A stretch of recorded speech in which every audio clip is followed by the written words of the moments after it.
Ang balitang ito ay nagtulak ng maraming espekulasyon at emosyon sa online na komunidad. Ang mga alegasyon laban kay Senadora Risa Hontiveros, partikular na ang paggamit ng mga peking testigo laban sa leader ng SMNI na si Pastor Apollo Kibuloy ay nagdulot ng matinding reaksyon mula sa mga taga-suporta at kritiko. Ito ay nagpapakita ng malalim na hidwaan at tensyon sa politika at sa relihiyon na tila nagiging sanhi ng di pagkakaunawaan sa pagitan ng mga tao. Samantala, ang panawagan para sa masusing imbestigasyon at paglilinaw ng mga alegasyon ay patuloy na lumalakas. Ang pagtawag sa senadora na isang garbage collector ay nagpapahiwatig ng pang-aalipusta at pagkadismaya ng mga nagtutol sa kanya. Sa kabila ng mga pagpapahayag at pagtatanggol mula sa kampo ni Pastor Kibuloy, patuloy pa rin ang pagtatanong sa kanyang integridad at kredibilidad. Ang mga pangyayaring ito ay nagbibigay daan sa mas malawak na diskurso at pagtatalo sa lipunan tungkol sa etika at pananagutan ng mga nasa kapangyarihan. Walis ang ganitong katunayan na dapat nating pagkatutukan. Ngunit bago ang lahat, siguraduhin mag-subscribe at i-hit ng notification bell para sa patuloy na pagtutok sa mga sulyap ng bagong balita sa tunay na boses ng masa.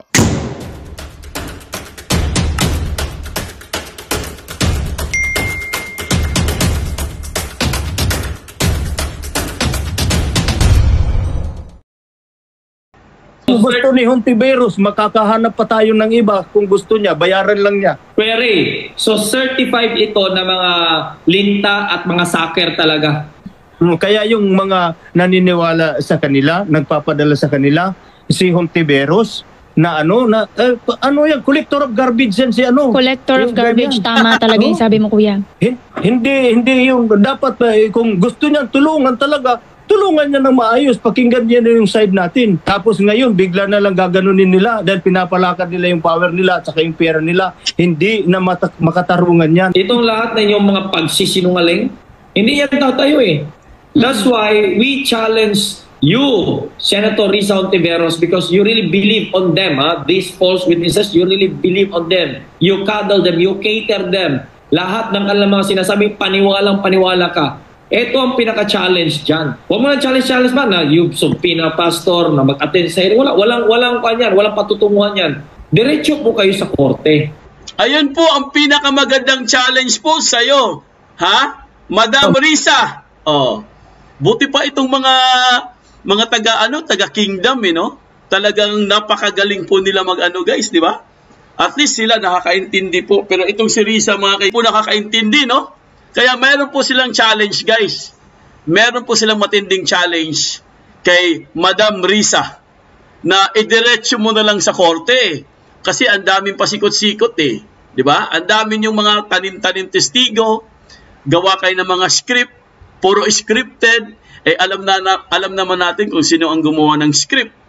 Diba? Siyempre, address yan kay Trililing. Ngayon mga kaibigan, ito po guys, ang pinakamatindi guys.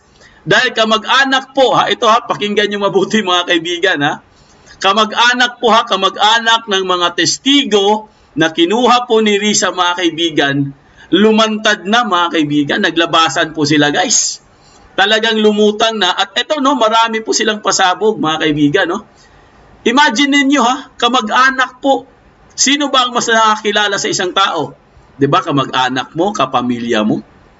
Kahit nga siguro yung mga friends mo, hindi ka masyadong kilala kahit barkada mo, di ba? Pero pag sinabi mong kaanak mo or kamag-anak, talagang kilalang kilala ka niyan. Kaya ito po, nagsalita na guys, at ibinulgar po lahat.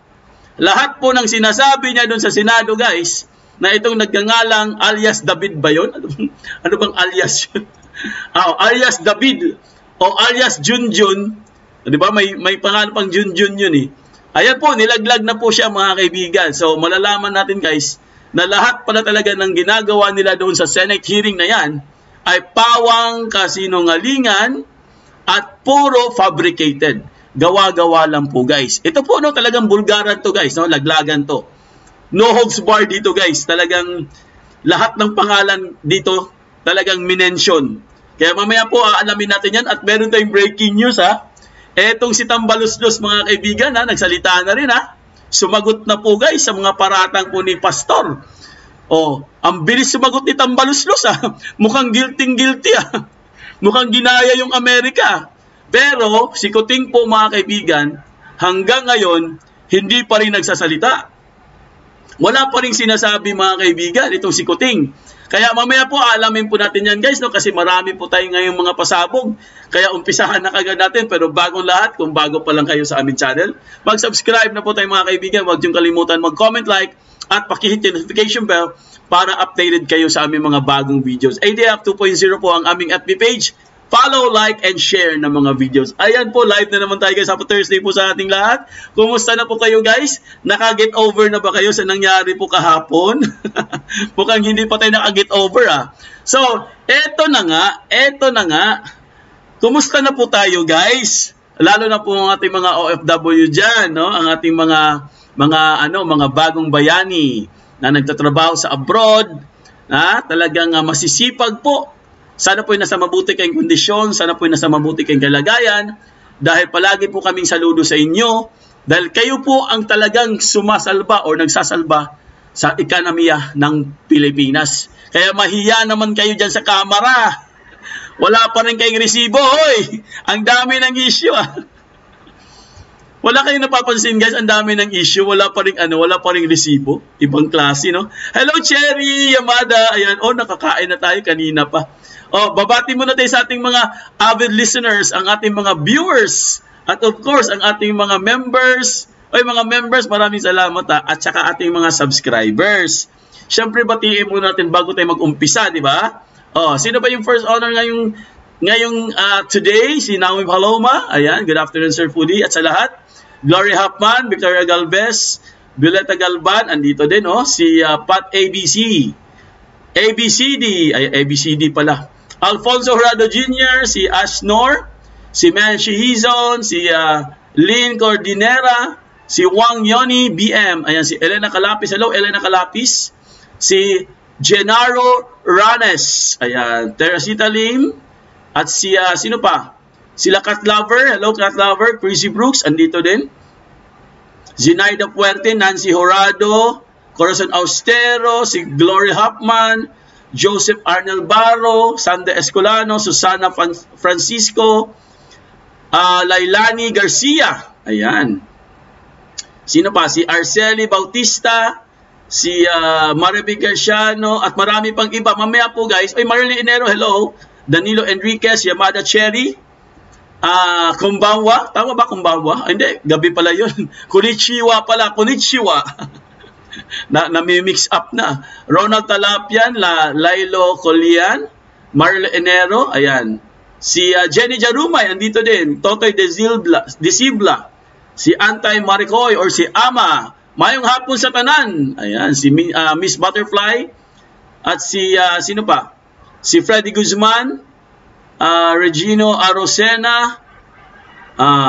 Dapat lipunin ang mga tinungrong utak.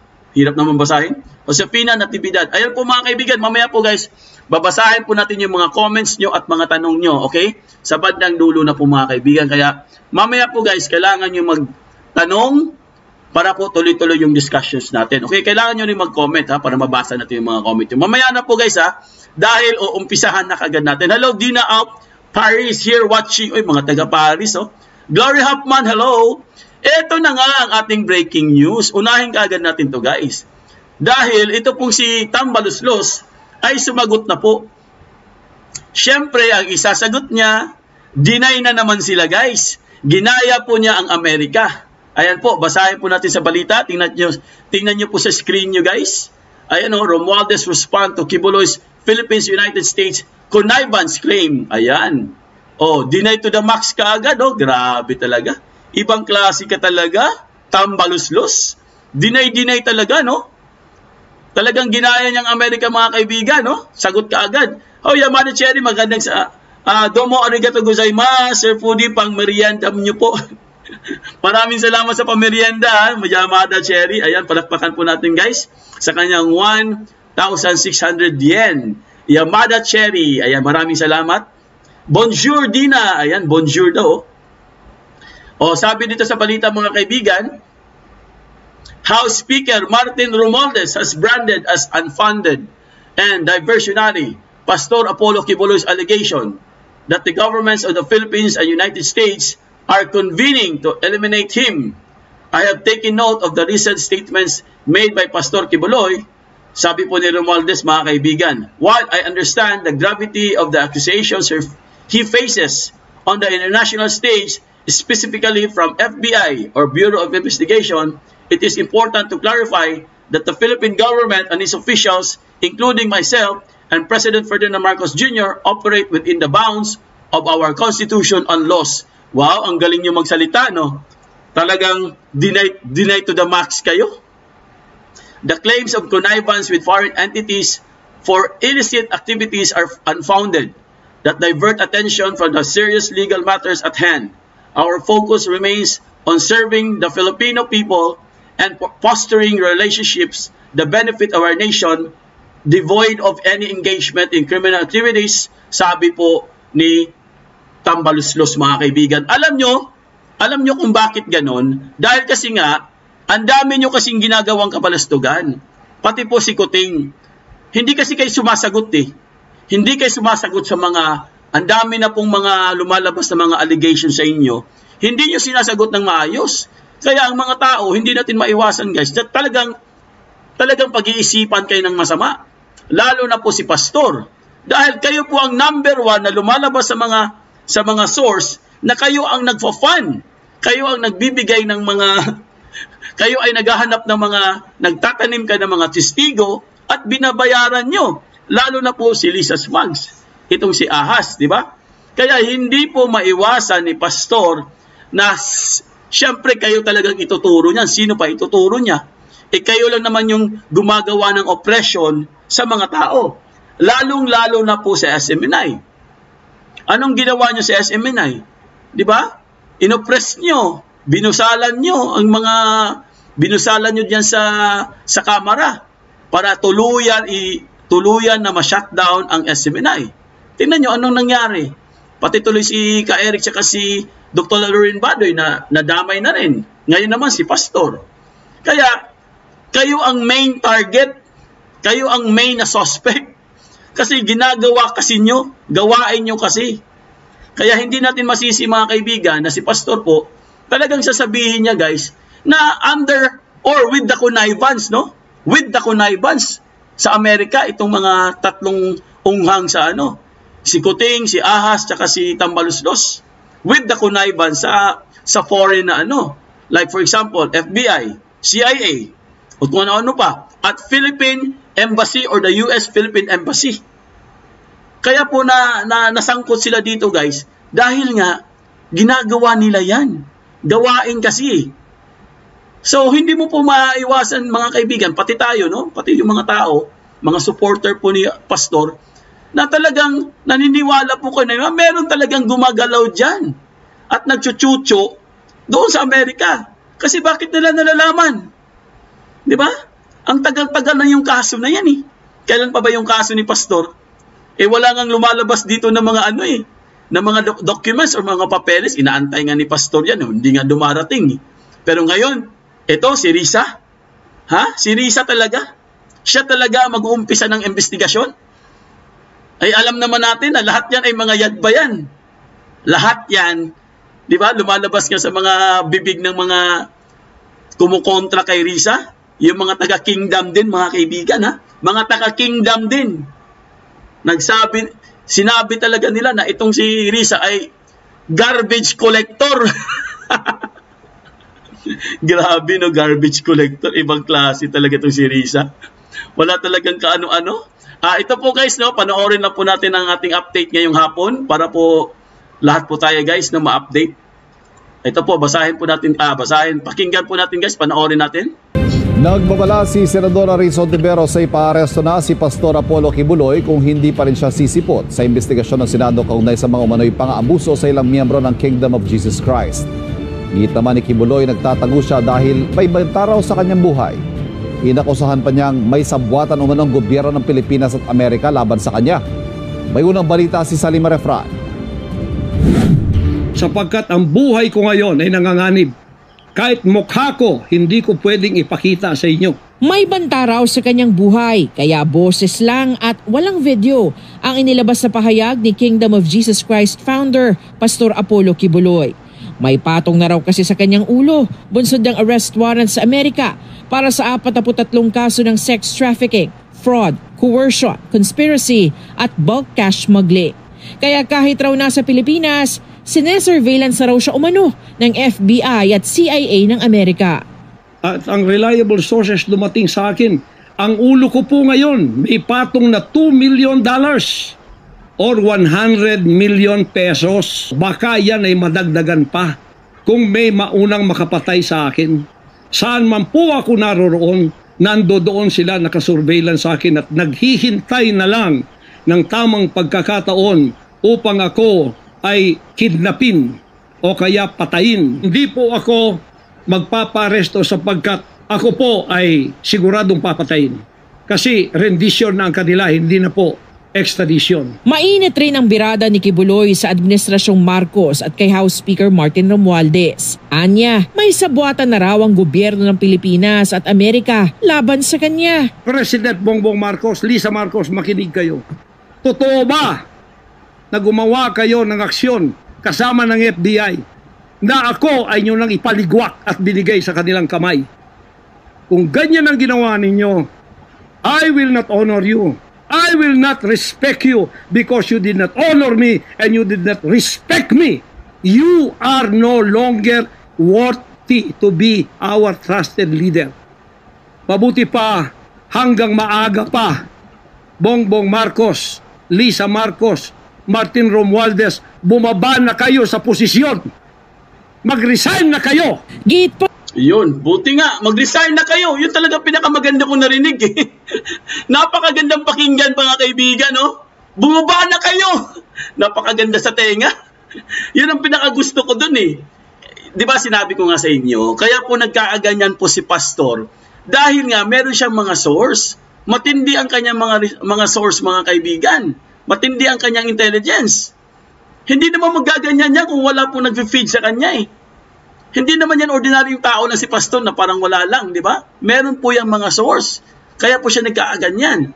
Kaya nga tinatanong niya eh. Nagtatanong po siya. Ano ba? With the connivance ba kayo? O, nakikipagsabuatan ba kayo? Yun ang mga tanong. Kaya nga, kung hindi nyo masagot yan at wala naman kayong pakialam, better bumaba na lang kayo sa pwesto. Yun ang pinakamaganda. Yun ang pinakamaganda kong narinig. Ni Kibuloy, ang lahat daw ng ito ay dahil sa ugnayan niya kay dating Pangulong Rodrigo Duterte at kanyang pamilya.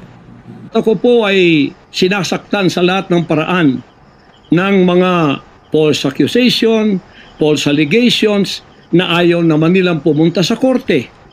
At pagkatapos, ayaw din nilang harapin, ipaharap itong mga false accusers na gagawa nila to destroy my reputation para idamay sila Duterte family doon sa kapupuntahan ng mga investigasyong walang kakwenta-kwenta. Sinusubukan pa namin kunin ang panig ni na Pangulong Marcos at ng First Lady. Nako!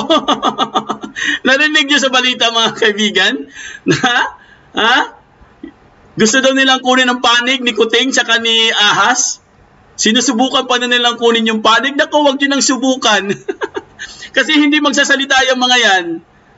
Para namang bago sa inyo yan. Hindi po magsasalita yung mga yan. Sus Maria Josep. Sabi naman ni Speaker Romualdez, wala raw basehan ang alegasyong nakipagsabuatan sila sa mga banyaga. At paraan lang daw ito para malihis ang atensyon sa mga seryosong usaping legal. Pinayuhan niya si Kibuloy na harapin ang mga ito sa tama at legal na paraan at respetuhin ang mga legal na proseso. Sa mga alegasyon naman ng mga dating miyembro ng KOJC sa pagdinig ng Senado, sinabi ni Kibuloy na gawa-gawa at paghahabol lang daw sa kanya ang mga alegasyon ng rape at sexual abuse. Single ako, kaya pinag-aagawan ako. Pagkatapos na ako ay maghihindi, mapapahiya, ibabaligtad nila sa akin. Pinagagawan nila ako dahil nananawagan sa mga magulang. Mayaman na tayo pag nangyari ito. napahiya, ngayon binayaran at ngayon binabaligtad ng lahat ng istorya. Sabi naman ni Senator Risa Ontiveros na chairman ng Senate Committee on Women and Children na nag-iimbestiga kay Quiboloy, harapin na lamang nito sa Senado ang mga alegasyon laban sa kanya. Huwag pong pa-victim. Nako! Ang hinihingi lang sa inyo ay humarap sa mga legal na proseso, kasama ang proseso ng Senate investigation. Our next hearing is on March 5, and if Mr. Quiboloy does not show up, I will cite him in contempt and have him arrested. Sa mensahe ng FBI sa GMA Integrated News, itinanggi nilang may reward para sa pagkakahuli kay Quiboloy, pero may active warrant pa rin para sa kanyang pagkakaaresto. Tiwala naman daw ang US Embassy na mapapaharap sa hustisya si Quiboloy. Ito ang unang balita sa Rima Refran. Ayan po mga kaibigan, ito po matindi guys, no? Alam ko guys na talagang ibang klase na talaga tong mga to, no? Lalo na po itong si Virus. Talagang nagbabanta pa siya, no? 'Di ba? Narinig niyo naman, 'di ba? Nagbabanta pa siya na pag hindi ka talaga sumipot or hindi ka pumunta sa hearing, sa Senate hearing, ay talagang iko-contempt daw niya mga kaibigan. At ipapakulong niya or iwawarrant niya, tapos iko-contempt. Siyempre, kulong yun. Sigurado yun. Biro nyo, gagawin na naman nila uli. Contempt na naman. Wala pa nga kayong napatunayan, wala nga kayong alam. Ngayon mga kaibigan, ito po nilaglag po guys. Lahat ng testigo. Lahat ng testigo yung mga testigo sa Senate, nilaglag po ng kaanak mga kaibigan. Ngayon, ito po bago po natin i-play guys, paano po tayo makakasigurado na pag pumunta po si pastor doon sa hearing na yan, sa Senado na yan, ay magkakaroon po ng fair or tamang pagdinig, balanse. Hindi katulad yung nangyari kay Eric at kay Dr. Lorraine Badoy. Alam natin na nangyari, di ba? Lahat yan. Alam na natin yan. Na walang katuturan yung hearing na yon. Na-contempt pa sila. Kasi po guys, nagsalita ng isang kaanak ng testigo ni Virus, which is mga kaibigan, ang alam ko, ito yung pinaka-main or primary testigo niya. Pero ang nakakatawa mga kaibigan, gawa-gawa lang pala. Fabricated lang pala mga kaibigan. Ito po papakita ko lang sa inyo guys, bago po natin i-play ang video.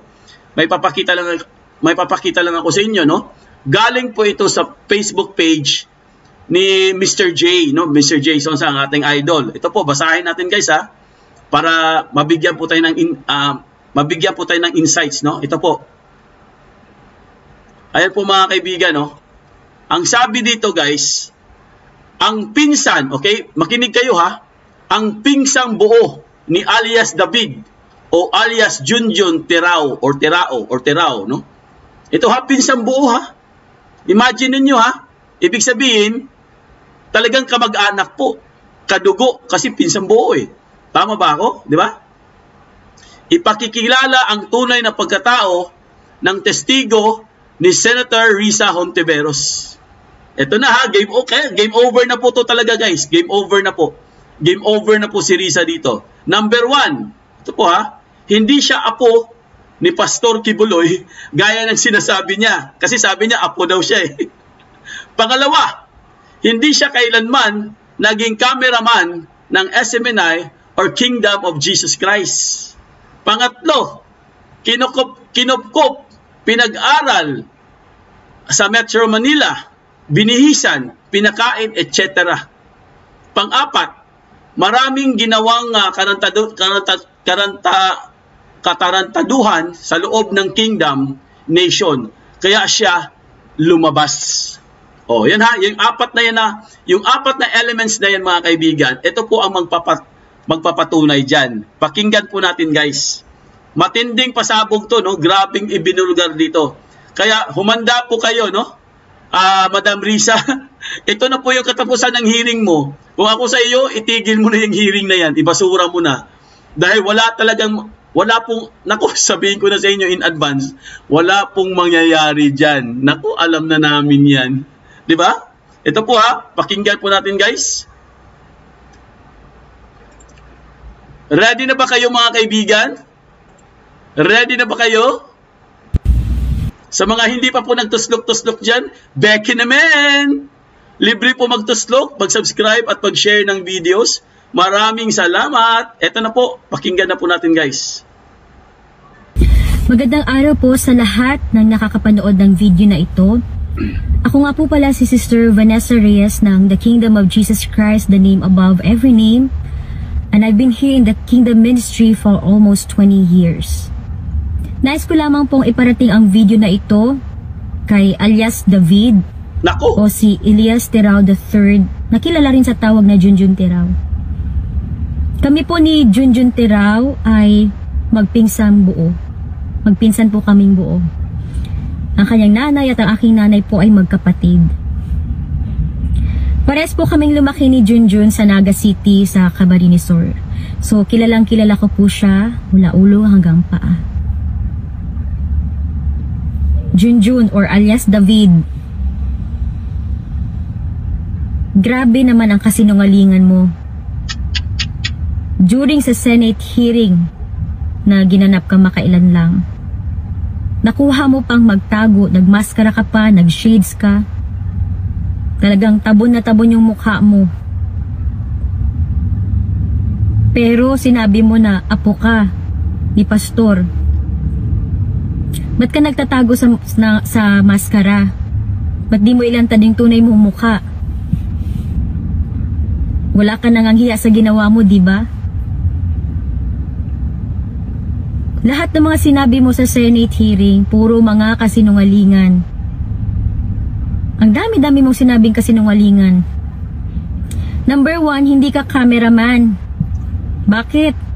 Dahil ako mismo, nabilong ako sa production department, sa post-production, at kilala ko lahat ng mga cameraman during that year na sinasabi mo. No, pinahawa ka nga lang talaga ng wire, pero hindi ka cameraman. Tsaka, yung sinabi mo, minaltrato ka, binartulina ka, binaboy ka, with all the paiyak-iyak pa. Junjun, kilala kita. Madrama baya, jud ka. Madrama baya, jud ka. Bisaya kasi no, madrama baya, jud ka. Ibig sabihin, madrama ka talaga. Oh, yun po yung ibig sabihin nun. Oh, di ba? Madrama baya, jud ka. Oh. Dramatista pa na to. Ay, nako. Grabe ka drama imong kinabuhi sa tinuod lang. Okay, sa Tagalog po, grabe daw ang kanyang kadramahan sa kanyang buhay. O, kinabuhi. O, grabe daw ang kadramahan sa kanyang buhay. O, kumbaga, dramatista talaga siya guys. Mahilig siya magdrama. O, yan ha. Oo, Virus, makinig kang mabuti. Sana matuto ka dito. Dapat, Senator or Risa Ontiveros, tinanong mo muna siya, madam.